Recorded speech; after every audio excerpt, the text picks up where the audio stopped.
Hello everyone! Magandang araw sa inyong lahat and andito na naman pong muli ang inyong Mama Mia para sa panibagong kwento na naman na ating pagsasaluhan ngayong araw and syempre ang kwentong ito ay for Friday edition. Kayo po ba'y handa na sa kwento natin? Bago ang lahat, nais kong mag-thank you sa lahat ng mga nanonood pa rin sa atin sa paglipas ng mga panahon kahit paminsan-minsan wala tayong upload pero andito pa rin kayo. Thank you so much. Lalong-lalo na yung mga nag-invite pa talaga ng kanilang mga kaibigan, ng kanilang mga kakilala na pakinggan, panoorin at isubscribe ang ating channel. Maraming salamat po sa inyong lahat. Lalo na po doon sa ating mga suking tagapakinig na araw-araw nag-aabang. Nire-refresh lagi ang ating channel kung may upload na ba. Oo, atin pong sisikapin na sana marami tayong ma-upload at syempre sana everyday and sana consistent na 12 noon everyday. 12 noon Philippine time. Oo, iba naman dun sa ating mga OFWs na mga listeners kasi iba yung time zone sa kanila. Pero kahit na ganun, thank you pa rin at inaabangan nyo lagi ang ating upload. Oo, Marites Laureta Yante, babatiin ko na kayo ng iyong asawa ng 25th wedding anniversary for June 2. Kasi baka hindi ko na ito mabati on June 2 ha, kasi 31 na naman ngayon, so advance na lang. Hi kay Evangeline Bautista, maraming salamat sa iyo. Hadimar Isanan, thank you so much. Mary Garbo, maraming salamat. Lori Ayono, Miriam Joy Donasco, thank you so much. Hello sa mga taga-Oman, mga OFW natin dyan. And syempre sa family Donasco, maraming salamat. MJ Pitt, Karin Farm, or Pam, maraming thank you sa iyong pakikinig. Joventina Season, Socorro Bien, maraming salamat and happy birthday kahapon kay LV Libantino. Oo, na-advance ko kasing recording yung para kahapon. Kaya, 'di ba? Ganun 'yun eh. Hi kay Eric Montes, maraming salamat. Listener natin from Spain. Thank you so much for listening. Mary Ann Max, thank you din sa iyo. Hello rin sa mga nakikinig sa atin kay Quick Thinker. Maraming salamat. Gladys Bakbak, thank you. Gimaras Girl, Yonis Hiso from Riyadh, Kingdom of Saudi Arabia. Nancy Asperas, hi Nancy! Silent listener daw natin siya. Maraming salamat. At lagi kang nakikinig kahit hindi ka laging nagko-comment. Ayos lang yun. Hi kay Evangeline Bautista again. Rose Kalang, Jay Ranoy, thank you so much sa iyong pakikinig. Merchie Vlog Bukalig, hello sa mga taga Bicol and sa mga taga United Kingdom. Maraming salamat sa inyong pakikinig. LV Lapot, salamat po. Jovelyn Umali, thank you so much. Raisa, Justin John Natad. Hi Justin! Gwapo ni CJ. Oo, gwapo talaga siya. Aksa Helia, maraming salamat. Or Axel, or Aksa from Kuwait. Hello kay Estella Vlog, thank you so much sa'yo. Sally Buma, maraming salamat. Mary Jane Cahudo, Kyrie Garcia. Hello raw kay Abigail Ventura, Mary Grace, Sheila May, Laika Joy, Randy Buwan, thank you so much sa inyong pagkikinig. G. Mercadejas or Mercadejas, thank you. Margie Luhong, take care ka rin. Salamat sa pagpapaalala na laging alagaan ang ating mga sarili. Edeita Cascante from Kuwait, thank you so much. Christina Sison, Christy Dimitrial, ayan na, Lincel Bakaya, Lizzie Locapa, Miss Janine 003, thank you so much sa iyo, parang James Bond. Gail Easy, Denise Soria, maraming salamat. Denise ni siya, hindi siya Denise. Catherine, maraming thank you sa iyo. Maraming salamat din kay Rowena Mendoza, Emily Aceres, Liza Chen, Jessica Cruta, thank you so much. A beautiful girl, Sofia or Sonia Harmer from Imos City, thank you so much sa iyo. Hi din kay Josephina. Kitty Grace, maraming salamat. Ako naman, may paano pa dito? No thanks. May pa-weather update ang ating computer. Hi kay Mayan Miller, maraming salamat sa iyo. May pa-cleavage daw ako nung isang araw. Di naman, charot. Marvy, Gloria Havillonar, maraming salamat sa lahat po ng nag-comment sa atin. Meron pa dito, ang dami-dami pa eh. Dino Ishmael, Dennis Roque, Hello rin kay Beth Lyrics, kay Rina Cartagena, maraming salamat sa iyo. Sheila Javier, thank you so much. Clarissa Rivera, Gretchen Balbalosa, thank you so much. Evangeline Bautista, Fedigia Acosta, Melagruz Cabugwas, Joan Billusilio, maraming salamat sa inyong pakikinig. And syempre, dapat lagi po kayong makinig para ma-shoutout. Kung hindi pa po kayo na shoutout, comment lang po kayo ng comment at wag po kayong mag-alala, hanggat kaya natin, babasahin natin ang inyong mga komento. And syempre, ikaw na nakikinig ngayon, kung bago ka nating subscriber, maraming salamat at sana ay magustuhan mong tumambay dito sa ating channel at sana magustuhan nyo rin ang mga kwentong ating inihahandog sa inyo. Wag na nating patagalin. Alam kong excited na ang lahat para sa kwento natin ngayong araw, dito lamang sa paborito nyong programa, ang Dear Mama Mia.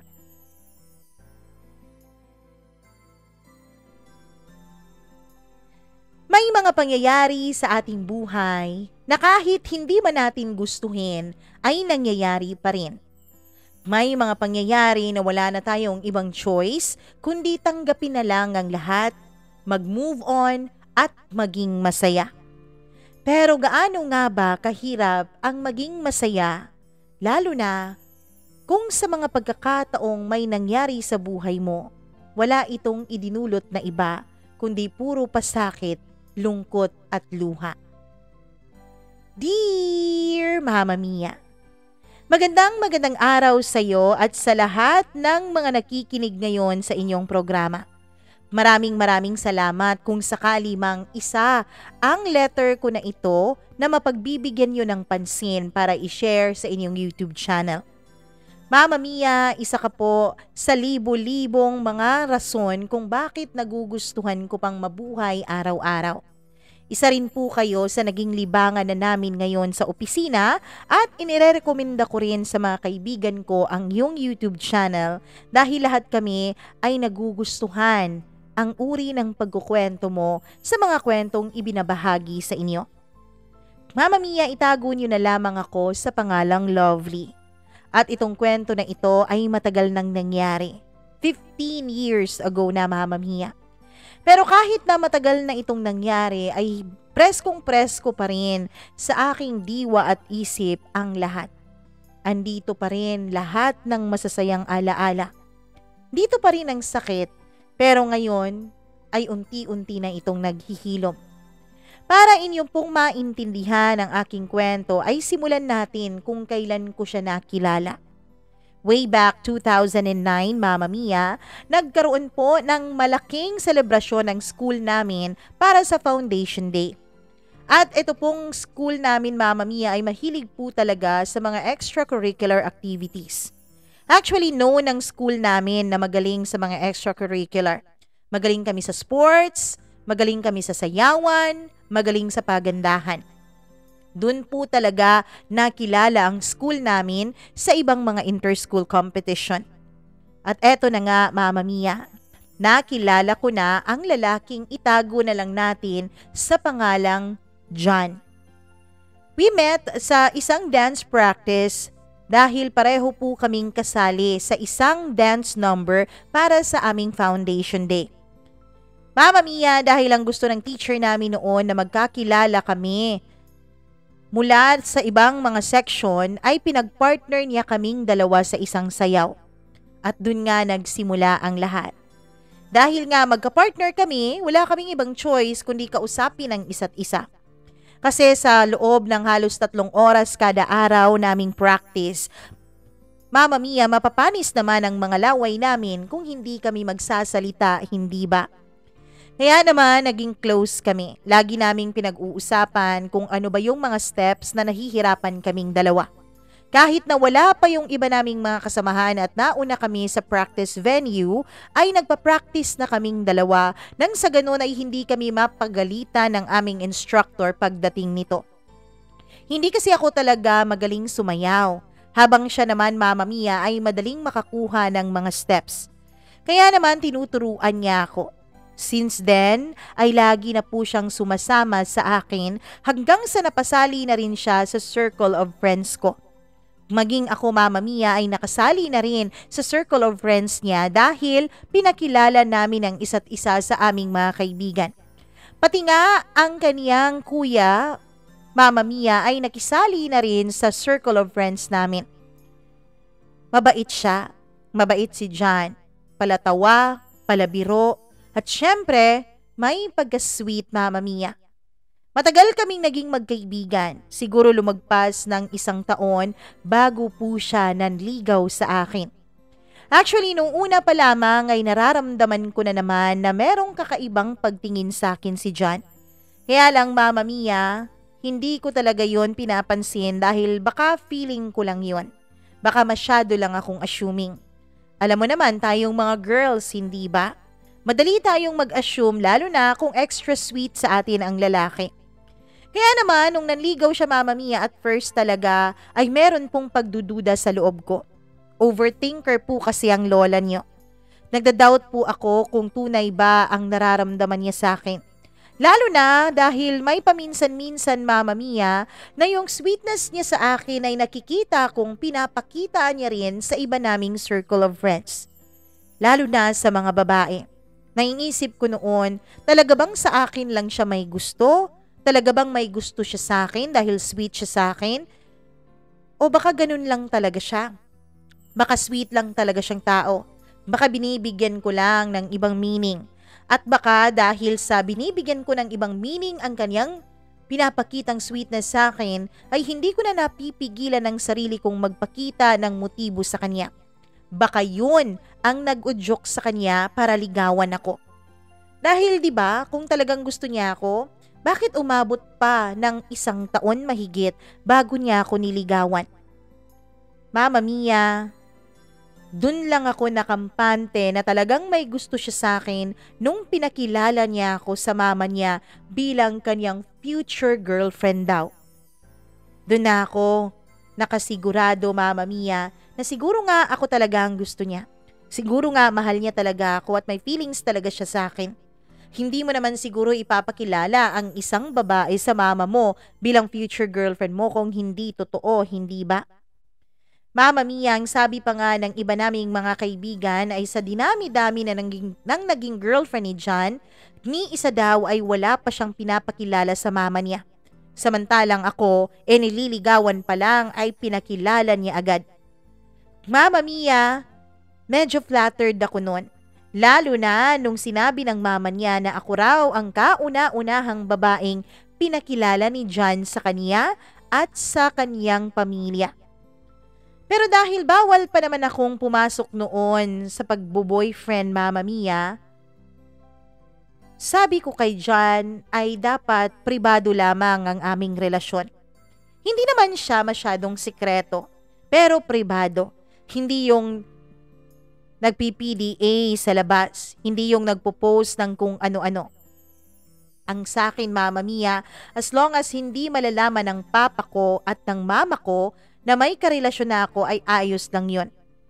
Pero kahit na ganoon, Mama Mia, kahit na bawal pa sa akin, ay humahanap pa rin ng paraan si John para makabisita siya sa bahay namin nang hindi malalaman ng papa ko na may relasyon na kaming dalawa. Mama Mia, paminsan-minsan ay sinasama niya ang ibang close friends namin. Sabi, magja-jam daw muna kami sa bahay namin. Sabi pa nga, Mama Mia, makikipag-jam daw siya sa aking kuya at sa aking mga pinsan. Sa ganung paraan, Mama Mia, ay nakakapunta siya ng bahay na hindi po nagdududa ang papa ko na may relasyon kaming dalawa ni John. Dahil nga pala biro at mabait naman si John, Mama Mia, kaya naging close niya rin ang iba kong mga pinsan at pati na rin ang kuya ko. Medyo flattered talaga ako noon kasi every single day pagkatapos ng klase ay pumupunta siya ng bahay namin. Nakikipag-gitara, nakikipagkantahan at kung ano-ano pa. Pagkatapos, Mama Mia, ay hindi talaga nawawala sa kanya yung mga good morning texts. Pati nga mama niya, Mama Mia, ay nagte-text din sa akin. Nangangamusta, nag-good morning, tinatanong kung ano ang mga gusto kong pagkain. Mama Mia, masaya kami ni John at kontento ako sa relasyon namin. Kahit pa nga hindi pa kami legal sa part ko ay ayos lang yon. Sabi ko sa sarili ko, Mama Mia, ayos lang naman. Ayos lang na hindi pa alam ng mga magulang ko. Ang importante ay seryoso kami ni John. Darating din naman ang araw, darating din naman ang pagkakataon na malalaman na ng mga magulang ko ang tungkol sa amin. Darating din naman ang oras na ako mismo ang magsasabi at aamin sa mga magulang ko tungkol sa pagkakaroon ko ng relasyon. Masaya ang magkaroon ng boyfriend. Pero nagbago ang lahat, Mama Mia. Nagbago ang lahat nung umalis si John sa lugar namin at pumuntang Maynila kasama ang mama niya. Ni hindi man lang siya nagpaalam sa akin, ni wala man lang siyang sinabi sa akin tungkol doon. Actually, na-surprise na lang ako, Mama Mia, na hindi na siya nagparamdam for a week. Pagkatapos, Mama Mia, tinanong ko ang kapatid niya at ito na nga ang nagsabi sa akin na si John pala ay pumunta ng Maynila.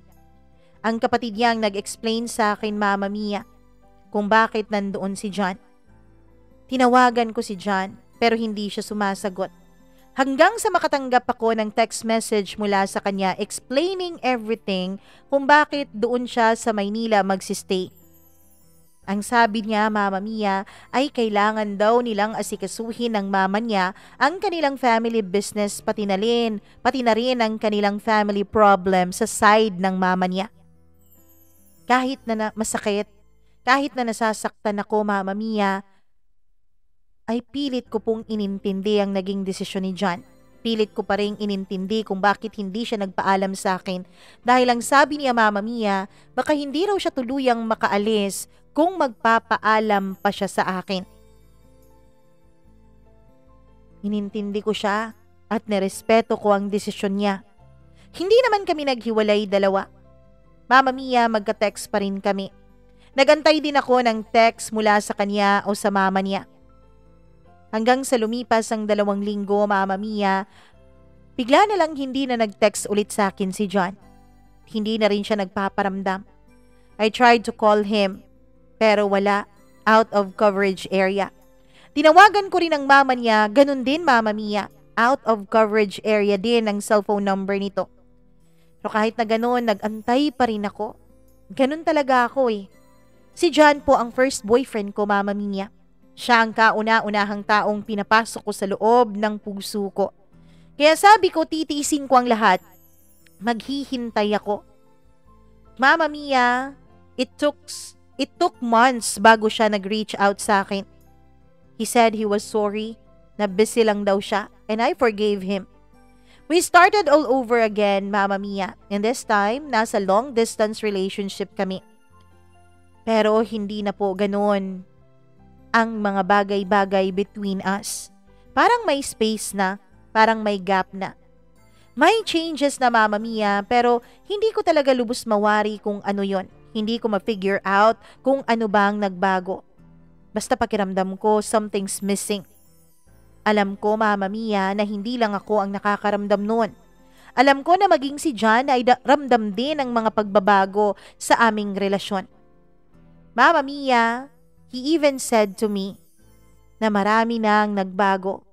Pero sana, kahit magbago na ang lahat ng bagay, sana hindi pa rin mawala ang pagmamahalan naming dalawa. Sana, hindi ako ang tipo ng lalaking kakalimutan mo lang.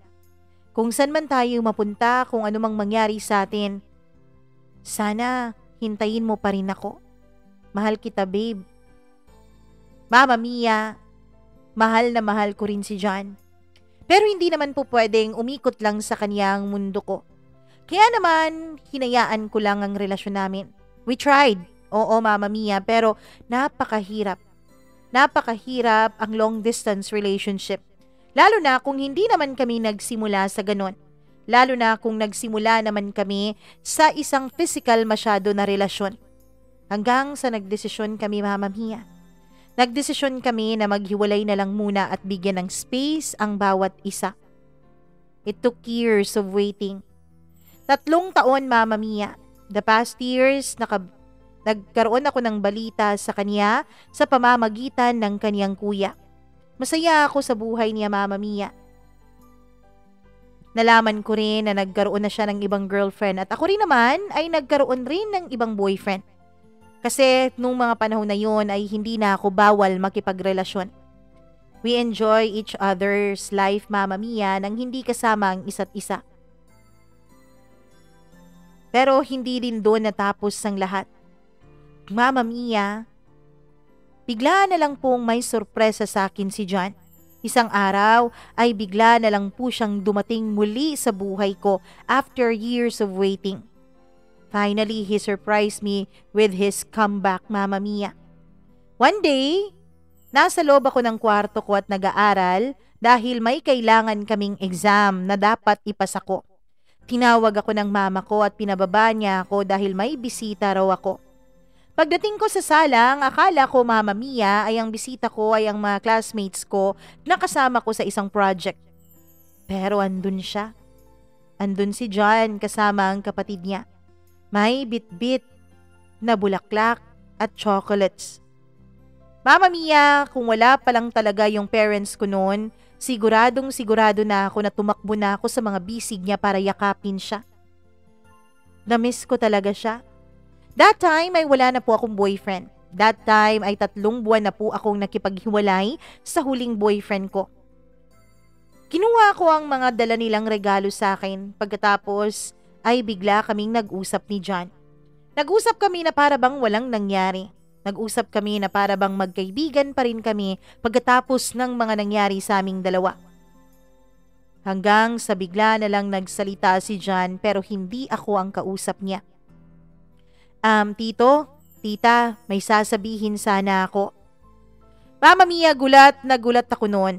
Hindi ko alam pero kinakabahan ako sa kung ano ba ang pwede niyang sabihin. Oh, ano yun?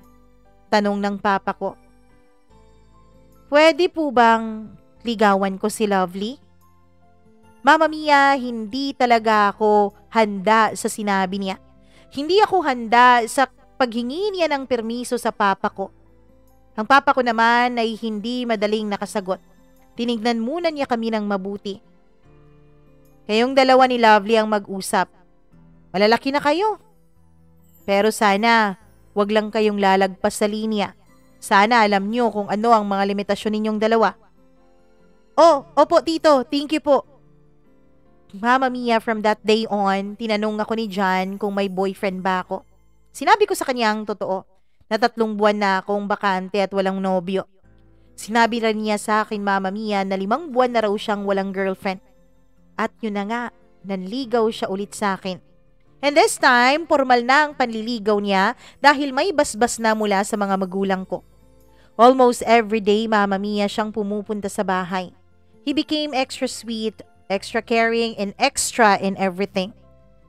Marami pong changes sa kanya. Nakita kong nag-mature si John and I'm very proud of it.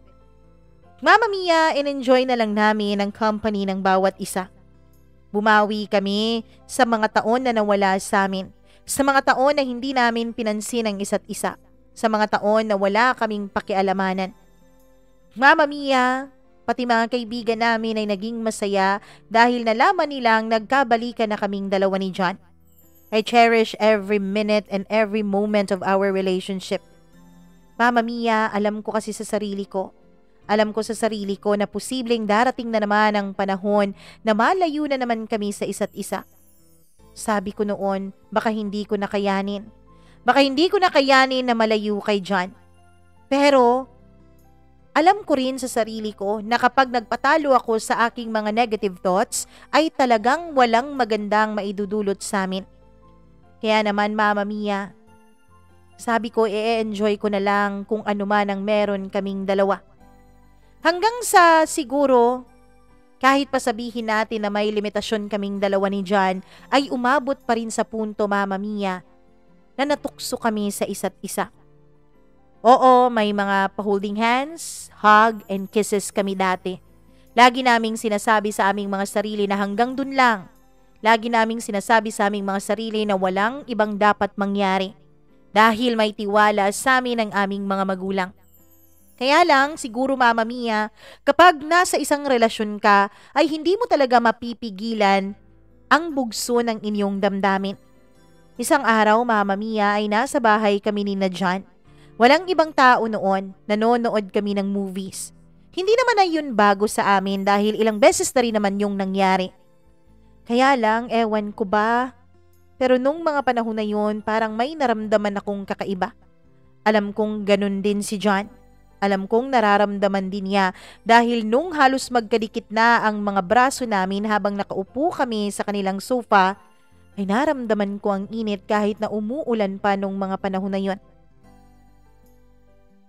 Hanggang sa bigla na lang kaming nagkatinginan. Nung nagkatinginan kaming dalawa, ay bigla na lang niyang sinabi sa akin na mahal niya ako. Mahal na mahal rin kita na John. Sobra kitang mahal. Pagkasabi ko noon ay agad niya akong hinalikan. Ako naman ay gumanti sa kanya ng halik. Nung una ay banayad lang ang halikan naming dalawa. Yung normal lang na halikan namin. Kaya lang biglang lumalim ang halik na yon, Mama Mia.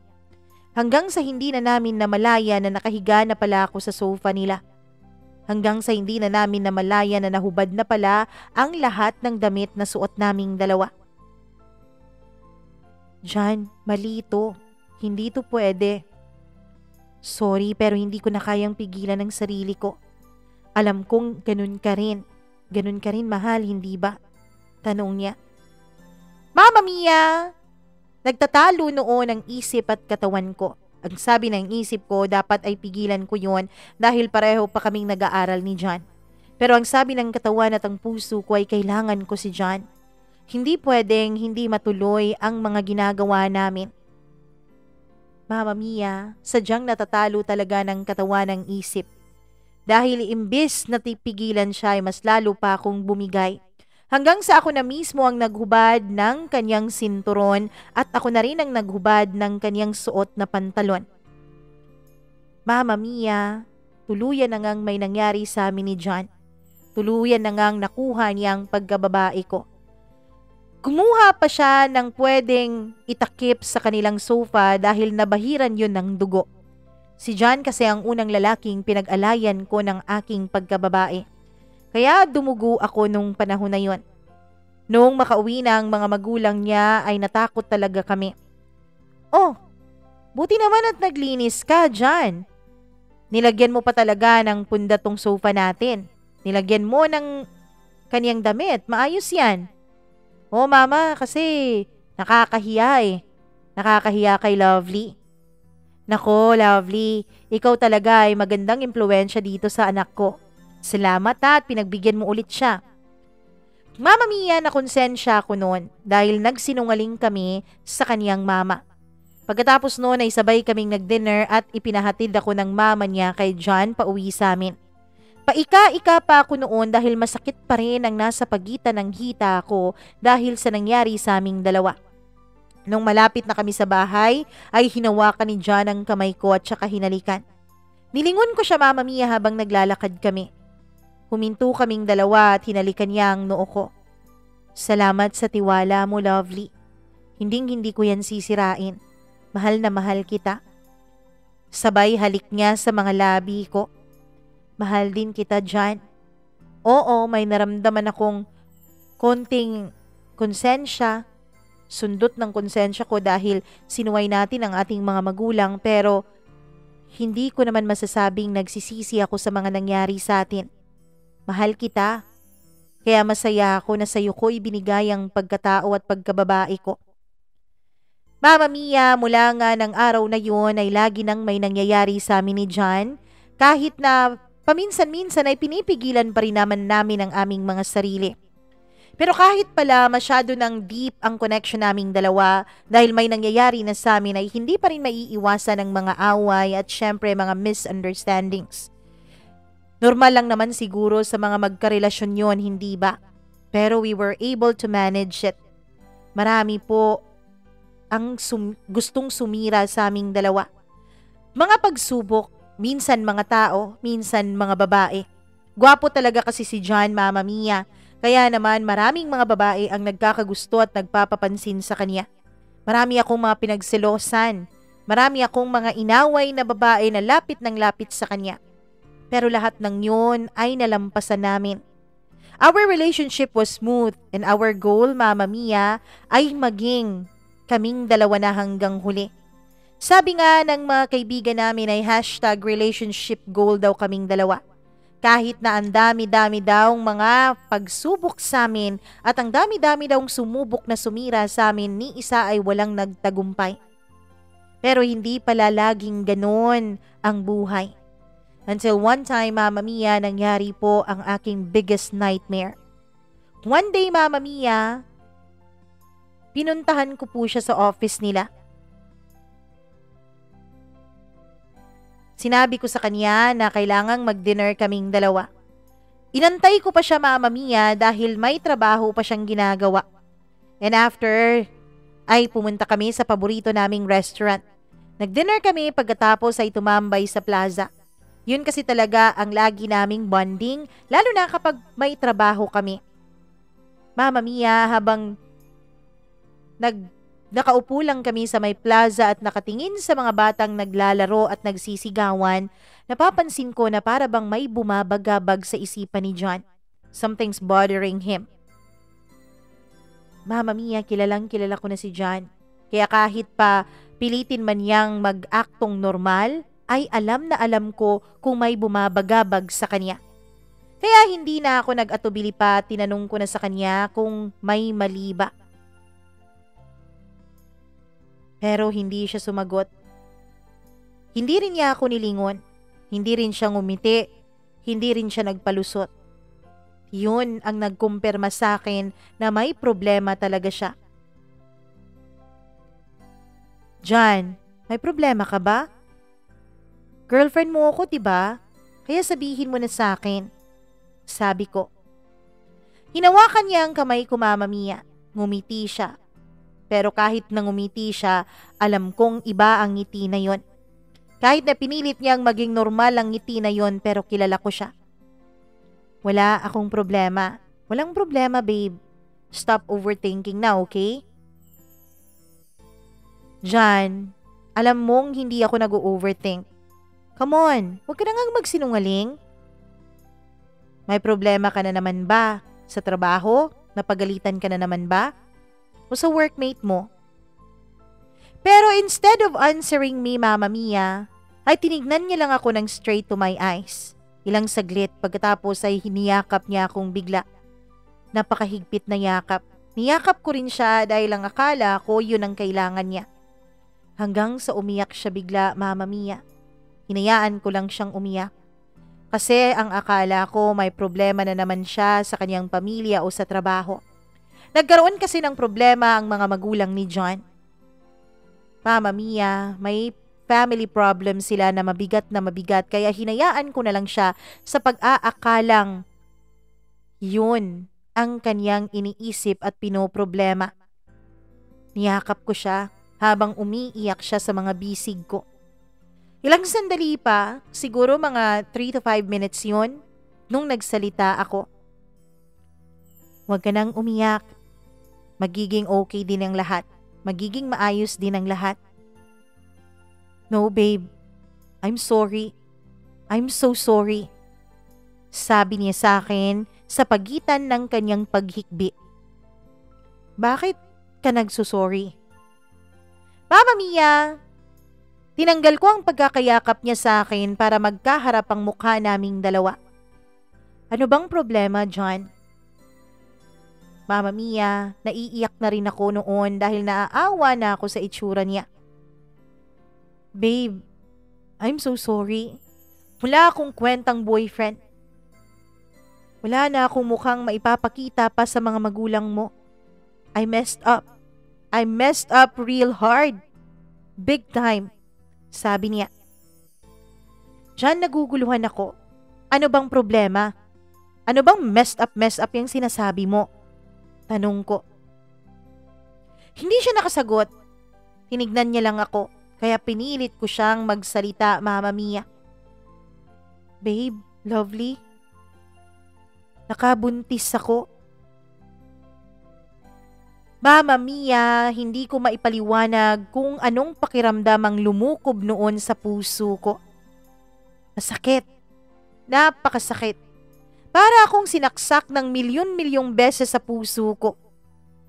Ilang saglit akong hindi nakapag-react hanggang sa bigla na lang nag-uunahang tumulo ang mga luha sa mga mata ko. I was hurt. I was broken. Hindi ko alam, Mama Mia, kung sapat ba ang mga salitang hurt at broken para ipaliwanag ko sa inyo kung anong naramdaman ko nung mga panahon na yon. Alam mo ba kung anong mas masakit, Mama Mia? Alam mo ba kung anong mas nagpadurog sa buong pagkatao ko? Out of all the people, Mama Mia, out of all the people in the world and in the people sa aming lugar, best friend ko pa talaga ang nabuntis ni John. Parang na-double kill ako noon. Naramdaman mo na ba yung pakiramdam, Mama Mia, na gusto mo na lang mamatay, gusto mo na lang wag nang gumising, gusto mo na lang wag nang imulat ang mga mata mo para wala ka nang maramdaman? Ganun po. Ganun na ganun ang pakiramdam ko. Dalawang importanteng tao sa buhay ko ang nagtraidor sa akin. Dalawang importanteng tao sa buhay ko ang sabay na nawala sa akin nung mga panahon na yon. Hindi ako nakapagsalita. Remember, babe, nung birthday ni Josh, lasing ako, baby. Kaya may nangyari sa aming dalawa ni Maika. Kanina lang niya ako sinabihan na nabuntis daw siya at ako ang ama. Babe, sorry. Sorry, please, wag mo akong iwan. Uuwi na ako dyan. Uuwi na ako dahil pagod na pagod ako ngayong araw na to. Gusto ko nang magpahinga. Iniwanan ko siya, Mama Mia, kahit pinipilit niya ako na wag siyang iwan doon. Pinipilit niya ako na kausapin siya, pero wala pa akong gustong sabihin sa kanya. Ganun kasi talaga ako kapag galit o kapag grabe yung emosyon ko ay ayokong magsalita. Ayokong makapagsalita ng mga bagay na pagsisisihan ko. Pero pagdating ko sa bahay, Mama Mia, hindi ko talaga napigilan ang lahat ng mga tanong sa puso't isip ko. Hanggang sa denial ko na lang ang number ng best friend kong si Maika. At katulad ni John, Mama Mia, humingi rin siya ng tawad sa akin. She even said to me na kasalanan niya ang lahat. Kasalanan niya dahil hindi niya pinigilan na may mangyari sa kanilang dalawa ng boyfriend ko. Ang totoo daw kasi niyan, Mama Mia, ay matagal na niyang mahal si John. Even before pa raw na nanligaw si John sa akin. Sinabi niya sa akin na una raw siyang nagkagusto kay John. Pero kung kailan sasabihin na niya sa akin noon ang pagkakagusto niya kay John ay nalaman niya na may gusto raw si John sa akin at manliligaw daw ito sa akin. Kaya hindi na lang niya itinuloy. Kaya ang sabi niya ay pinilit na lang daw niya nakalimutan ang feelings niya. Pero hindi raw niya napigilan ang sarili niya nung pareho silang nakainom ni John. Hindi naman daw siya lasing. Mas lasing na lasing daw si John. Pero ang naisip daw niya noon, Mama Mia, kahit isang beses lang, kahit isang gabi lang maangkin niya si John. Nag-iyakan kaming dalawa ni Maika noon. Mama Mia, the next morning, umuwi ako sa probinsya namin. I told my parents. Tapos sinabi ko sa kanila na huwag sabihin kanino man. Sinabi ko sa kanila na huwag sabihin kahit kanino kung nasaan ako. Thank God, Mama Mia, dahil binigyan niya ako ng napaka-understanding at supportive na parents. Hinayaan lang nila ako. Paminsan-minsan nagbibigay sila sa akin ng advice, pero ang sabi nila, Mama Mia, ako lang daw ang makakapaghilom sa sugat na nasa puso ko. Kaya I decided to deactivate all my social media accounts. Si John at si Maika, Mama Mia, lagi silang tumatawag sa akin. Ayoko na silang kausapin kaya pareho kong blinak ang mga number nila. Nasaktan ako ng bonggang-bongga, Mama Mia. Pero ewan ko ba, siguro ganito talaga ang pagkatao ko. Kahit na nasaktan nila ako ay hindi pa rin mawala-wala ang pagmamahal ko sa kanilang dalawa. Oo, mahal na mahal ko si Maika bilang best friend at mahal na mahal ko pa rin si John. Kaya hindi ko kaya na kamuhian silang dalawa. Oo, nagalit ako. Pero para kamuhian sila, to the point na gusto kong mawala sila, to the point na gusto kong maglaho sila, to the point na gusto kong karmahin sila, hindi po. Hindi po ako nagdasal ng karma sa kanila. Living in our province for a month helps me a lot, Mama Mia. Ang dami kong naging realizations. Hanggang isang umaga, tumawag sa akin ang kapatid ni John. At first ay nag-hesitate pa ako na sagutin ang tawag na yun at baka si John lang. Pero nung naka-apat na tawag na siya, I decided to answer. Hello? Oh, Lovely, kumusta ka na? Kailan ka ba magpapakita dito? Alam ko, Lovely. Alam kong napakahirap ng ginawa ng kapatid ko sa'yo. Alam kong mahirap patawarin si John. Pero nangyari na ang nangyari. Sabi niya. Kumusta na siya? Tanong ko. Siyempre, hindi okay. Lalo na ngayon na nalaman na nung pamilya ni Micah na si John ang ama ng kanyang pinagbubuntis. Galit na galit ang mama ni Micah at gusto silang ipakasal. Dapat daw magpakasal si John kay Micah. Kaya please, umuwi ka na dito, Lovely. Please. Sabi niya. Mama Mia, I decided na kailangan ko nang umuwi ng bahay namin. Naisip ko na this time siguro ready na ako na harapin sina John at Micah again. I asked for my parents' advice kung ano ba ang dapat kong gawin. Pero ang sabi nila, ako daw ang dapat na magdesisyon kung ano ang dapat kong gawin. Malaki na raw ako, dapat alam ko na raw kung papaano i-handle ang mga ganong klaseng sitwasyon. Anak, hindi sa lahat ng panahon nandito kami ng mama mo. Kaya ka nga namin pinag-aral, pinagtapos. Kaya ka nga namin dinisiplina para kapag dumating ang mga pagkakataong ganito, alam mo kung ano ang tama at hindi tamang gawin. Mama Mia, pagdating ko sa lugar namin ay pinuntahan ko agad si Micah sa kanila. Of course, nag-usap kaming dalawa. Nag-usap din kami ng lola niya. Nandun ang lola niya habang nag-uusap kami dahil baka raw kung anong gawin ko kay Micah at buntis ito. Lovely, sorry talaga ha. Sorry. Pag-iyak niya ng paghingi ng tawad sa akin. Okay lang yun, Micah. Magiging okay din ako. Oo, masakit. Masakit yung ginawa mo sa akin. Pero best friend kita eh. Tinuring kita bilang kapatid ko. At mahal ko rin ang ama ng dinadala mo. Hindi ko gustong kunan ng papa ang magiging baby mo. Hindi kita biniblame ha. Alam ko kasing nagmahal ka lang din. Lovely, gusto ng mga magulang ko na ikasal kaming dalawa ni John. Alam kong mahal pa ninyo ni John ang isa't isa. Hindi ko na alam kung anong gagawin ko. Galit na galit ang mga magulang ko. Hindi daw pwede na hindi kami makasal ni John pero ayoko naman na mamagitan sa inyong dalawa kung nagmamahalan pa kayo. Huwag kang mag-alala, Micah. Ako ang kakausap ni John. Ikakasal kayong dalawa. Mahal kita. Mahal ko siya. Pero may magiging baby na kayo eh. Mas importante yung baby nyo kaysa sa nararamdaman ko. Kaysa sa nararamdaman naming dalawa. Kaya ipapaubaya ko siya sa'yo. Pag-iyak ko kay Micah. Nagpasalamat siya sa akin, Mama Mia, at sinabing hindi ko raw deserve ang ganong uri ng sakit. Napakabait ko raw at napakabuti ko raw tao. Pagkatapos naming mag-usap ay tinawagan ko si John. Sinabi ko sa kanyang magkita kaming dalawa sa favorite restaurant namin. Nung makarating na ako doon, Mama Mia, ay nandun si John kasama ang kapatid niya. Hindi pa nga ako nakalapit sa kanila ay tumutulo na po ang mga luha sa mga mata ko. Habang tinitignan ko ang lalaking mahal na mahal ko. Maybe this is the last time na magkakausap kaming dalawa. Mama Mia, yung kapatid niya ang unang nakakita sa akin kaya tinawag ako nito. And there, tinignan din ako ni John at nagkatinginan kaming dalawa. Tingin na para bang ang dami-daming gustong sabihin pero hindi alam kung papaano sisimulan. Tumabi ako sa pagkakaupo kay John pagkatapos ay pinahira ng mga luha ko. Umalis muna ang kanyang kapatid. Wala kaming naging imika ni John. Hanggang sa ako ang bumasag sa katahimikan naming dalawa. I heard, ipapakasal daw kayong dalawa ni Micah.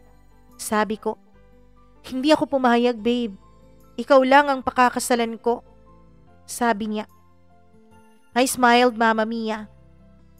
No, John. Hindi mo na ako pakakasalan. You will marry Micah. Pero babe, hindi ko siya mahal. Please, ikaw ang mahal ko. John, remember nung sinabi mo sa akin before na ayaw mong maging katulad ng sitwasyon mo ang magiging sitwasyon ng magiging anak mo? Dapat paninindigan mo yun. Diba sabi mo, napakahirap lumaki nang hindi buo ang mga magulang?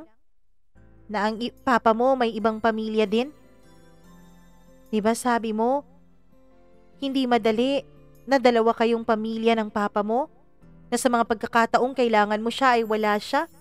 Na sa mga pagkakataong kailangan mo ng gabay ng isang ama ay wala ito? Diba sabi mo ayaw mong maranasan yun ng magiging anak mo? Nag-promise ka pa nga, hindi ba, na ikaw ang magiging best dad in the world? Ngayon ang pagkakataon mo, John. Ngayon ang pagkakataon mo para gawin yon. Do it. Hindi man sa akin, pero para kay Micah at sa anak niyo na lang. Napamura si John, Mama Mia. Ganun na lang talaga? Ganun na lang ba yun, Lovely? Hindi mo na lang ipaglalaban tong relasyon at pagmamahalan natin? John, walang dapat ipaglaban. Wala nang dapat ipaglaban dahil nung sumiping ka sa best friend ko, tinapos mo na ang lahat ng paglaban ko sa relasyon natin. Magkakaanak na kayong dalawa. Don't worry, magiging okay din ang lahat. Siguro hindi talaga tayo ang nararapat para sa isa't isa. Niyakap ako ni John, Mama Mia, pagkatapos pa ulit-ulit niyang sinabi sa akin na mahal niya ako. Bakit ganito, babe? Bakit naging ganito ang lahat? Mahal din kita, John, at alam kong alam mo yon. Pero dapat gawin natin kung ano ang tama. Hindi para sa atin, kundi para sa lahat. Lalong-lalo na para sa anak mo. Promise, sooner or later, matututunan mo ring mahalin si Micah. Alam kong mamahalin mo rin siya dahil minahal ko si Micah dahil mabait siya. No, babe. No. I will forever be in love with you.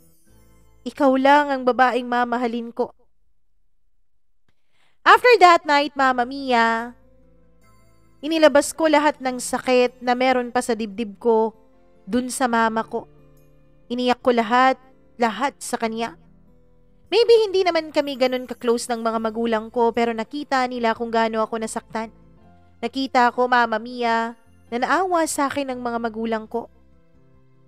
Kaya my father decided, Mama Mia, na pauwiin ako sa kaniyang hometown. Sa Ilocos para malayo ako sa mga taong nanakit sa akin. The next morning, kinuhanan na ako ng papa ko ng ticket para pumuntang Maynila. Sinabi ko sa kanila to keep it a secret kasi ayokong malaman ni John na aalis ako. That day na aalis na ako, Mama Mia, ay hinihatid pa ako ng mama ko sa airport. Tumatawag sa akin si John. Tinanong niya kung nasaan daw ako dahil nasa bahay daw namin siya pero walang tao. I lied to him at sinabi kong nasa mall lang kami at babalik lang agad. Yes, Mama Mia, babalik ako. Babalik ako kapag okay na ako at kapag okay na rin si John. Nagbago po ako ng cellphone number after that call. Lahat ng social media accounts ko ay nanatiling naka-deactivate. Gumawa ako ng ibang account para sa mga magulang ko at para sa mga relatives ko at close friends at sinabi kong wag sabihin yon kay John. Naka-private din ang account na yon. Living in Ilocos really helps me a lot. Doon ako nagtrabaho, Mama Mia, para wag akong magmukmuk sa bahay. Doon din unti-unting nag-sink in sa akin ang lahat ng nangyari.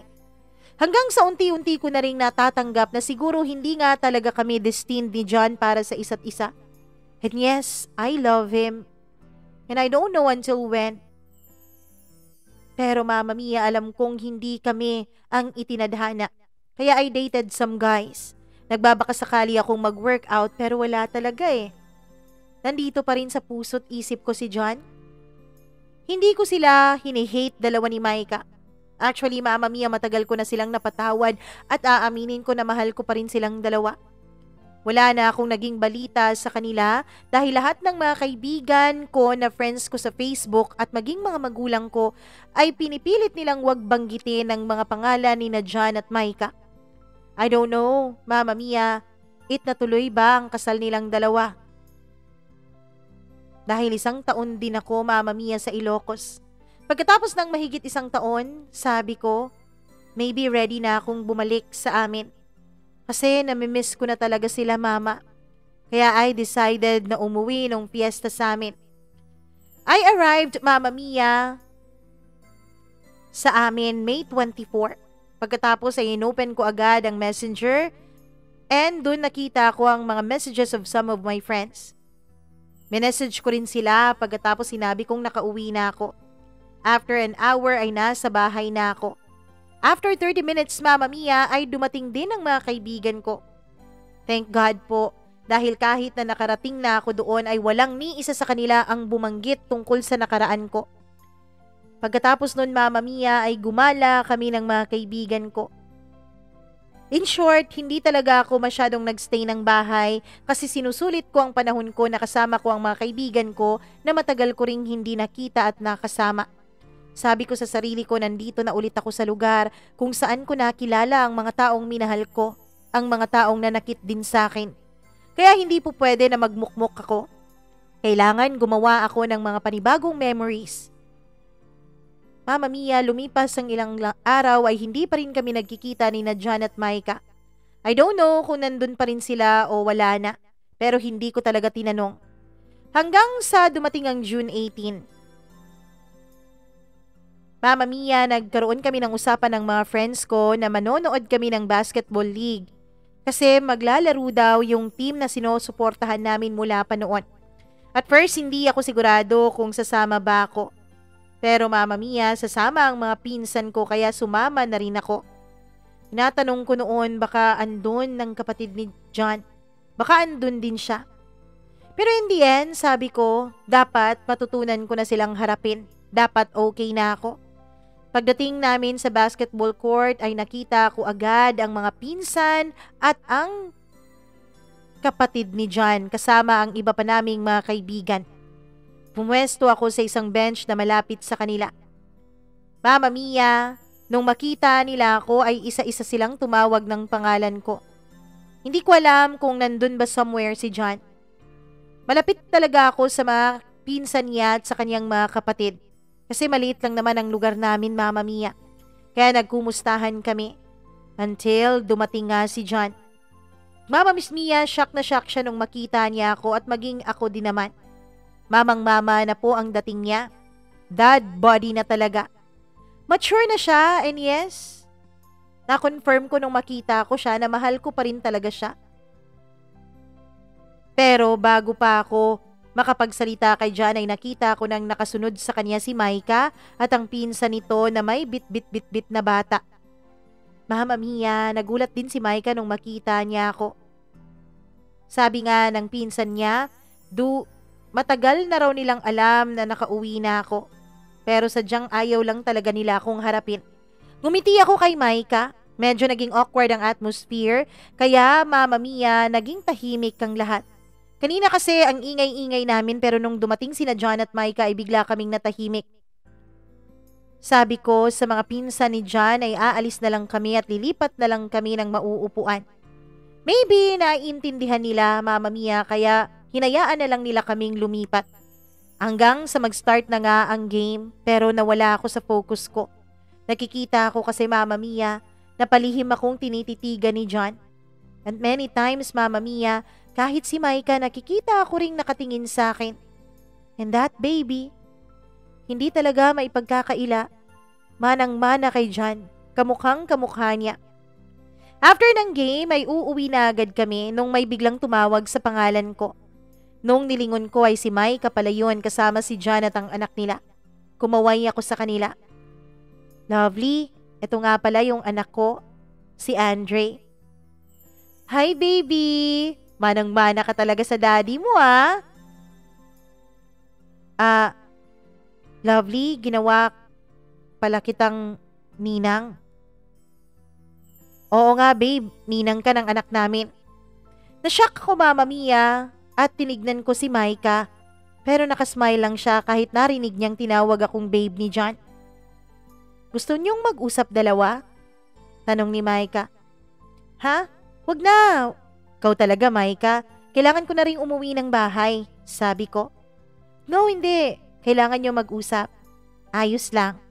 Ngumiti siya sa akin na alam kong yung ngiti Mama Mia na halatang halata na genuine. So John, una na lang kami ha. Uwi na kami. Mag-usap muna kayong dalawa ni Lovely. Thanks Mike. Sabi ni John nang ngumiti pa kay Maika. Niyakap ako ni Maika Mama Mia pagkatapos ay hinalikan ko pa ang baby nila bago sila umalis dalawa. Bumalik kaming dalawa ni John sa court kasi meron pa namang second game. At nung makabalik kami, lahat ng mga mata pakiramdam ko ay nasa amin nakatingin. Maybe shock silang lahat kung bakit magkasama kaming dalawa ni John. Umupo kami sa isang bench kung saan nandun ang kanyang pinsan. And lahat din sila Mama Mia ay na-shock. Sinabihan sila ni James na parang hindi sila sanay na nakikita kaming dalawa. Mama Mia ngumiti lang ang mga pinsan niya. At first ay hindi kami nag-uusap ni James. Siguro walang ni isa sa amin na may alam kung papaano kausapin ang isa't isa. Tumingin lang kami at sinentro ang mga mata namin sa laro pero alam ko Mama Mia na ang mga utak namin ay wala sa laro. Suddenly, hinawakan ni James ang kamay ko. I look at him Mama Mia pero yung mga mata niya ay nasa laro. How I miss this, holding his hands. Tinignan ko ang mga kamay naming dalawa. At nung nakita ko ang kamay niya na may suot ng singsing ay hinawakan ko ang singsing. Congratulations, kinasal na talaga kayo, sabi ko nang nakangiti. Oo, civil wedding. Pwede bang wag na muna natin yung pag-usapan babe? Pwede ba John, wag mo na akong tawaging babe? Siya nga pala, ilang months na si baby? Tanong ko. 7 months. Pagkatapos noon ay nagsalita siya ng nagsalita tungkol sa anak nila. Halatang proud na proud daddy siya. Masaya ako para sa iyo, John. Daddy ka na talaga. Mahal mo pa ba ako, Lovely? Kasi ako mahal pa rin kita eh. Hindi ka pa rin mawala-wala. Alam yun ni Maika. Si Maika? Tanong ko. I care for her for she's my wife. Mahal ko ang anak namin. That's good. Namiss kita, babe. Pwede ba, wag mo na akong tawaging babe?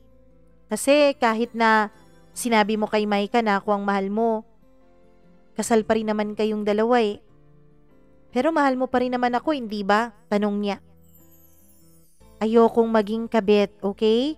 So, tumigil ka na. Tumawa na lang siya Mama Mia at nagtawanan kaming dalawa. Tinignan kami ng mga pinsan niya na para bang may mali siya sa aming ginagawa. After that game ay inihatid na ako ni John sa bahay. Late na noon kaya alam kong tulog na ang mga magulang ko. Umuwi ka na, nandun na ang mag-ina mo at inaantay ka niya. Pupuntahan ko na lang kayo sa inyo. Bibisitahin ko yung inaanak ko na hindi ko alam na inaanak ko pala. Thank you babe. Pero, gusto kong maging masaya ka ha. Hindi man sa piling ko dahil may asawa na ako. Inaantay ko pa rin ang panahon na magiging masaya ka at magmamahal ka ng iba. Jan, darating din tayo dyan. Sa ngayon, wag mo na akong alalahanin dahil okay na ako. Mag-focus ka na lang sa buhay mo. Mag-focus ka na lang sa pamilya mo. Proud na proud ako sa'yo. Mahal na mahal kita, Lovely. Uwi ka na doon, kumpare. Ano ka ba? Tumawa na lang siya, Mama Mia. Pagkatapos ay nagpasalamat. Nagpasalamat na rin ako. Tapos noon ay niyakap niya ako at hinalikan niya ako sa aking noo. For the last time. Pagkatapos noon ay naging maayos na kami. We stayed as friends, Mama Mia. We stayed as best friends kaming tatlo ni Maika. Okay na rin kami ni Maika. Ang totoo niyan ay naging close nga ako sa anak nila. Mama Mia, sa ngayon ay meron na po akong boyfriend at ikakasal na rin kami. Mahal na mahal ko ang boyfriend ko at alam kong mahal na mahal niya ako. Mama Mia, sinabi na rin ni John sa akin na natutunan na rin niyang mahalin si Micah at masaya na rin sila na iwi-welcome ang pangalawang anak nilang dalawa. Hindi man kami naging magkatuluyan ni John ng forever, pero masaya ako. Masaya ako sa naging buhay naming dalawa. Ganun talaga siguro, Mama Mia. May mga pagkakataon na ipapakilala sa iyo ng Diyos ang mga maling tao sa buhay mo para may matutunan ka. Para sa pagdating ng mga tamang tao sa buhay mo ay handa ka na. Ngayon, Mama Mia, siguro yung ibang nakakakilala sa amin ay iisipin na napaka-weirdo ng relasyon naming tatlo ni Micah at ni John. Kasi may maraming nagsasabi sa akin na kung sa kanila ginawa yung pagtatraidor na ginawa sa akin ni Micah at ni John, siguro ay hindi nila mapapatawad ang mga ito. Pero Mama Mia, mas pinili kong magpatawad. Alam ko naman kasi na walang magandang maidudulot kapag patuloy ko silang kamuhian dalawa. Bakit ko naman sila kakamuhian sa isang pagkakamaling nagawa nila kung buong buhay ko ay nandun sila at nakasuporta at minahal ako ng totoo? Mama Mia, alam kong medyo weirdo ang naging kwento ko. Pero sana maintindihan nyo. Sana meron ding mga tao dyan na matutunang patawarin ang mga taong nakapanakit sa kanila. Oo, alam ko. Naiintindihan ko na hindi madali. Masakit. Masakit na masakit sa dibdib lalo na kapag trinaydor ka ng dalawang taong minahal mo. Kulang na lang ay tapusin mo rin ang buhay mo. Kulang na lang ay hindi ka na huminga para matapos na ang lahat.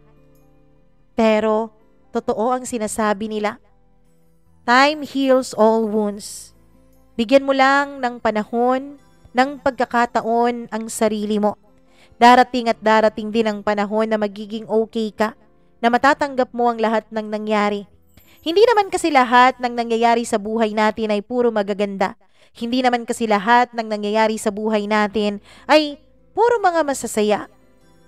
Ang totoo niyan, yung mga pangit na nangyari, yung mga masasakit na nangyari, yun pa talagang magtuturo sa atin ng mga pinakamagaganda at mahahalagang leksyon na pwede nating baunin. Hanggang dito na lamang po, Mama Mia. Wini-wish ko na sana lahat ng taong nakikinig ngayon sa kwento ko ay ipalaganap ang pagmamahal sa bawat isa. Lubos na gumagalang at nagpapasalamat, Lovely.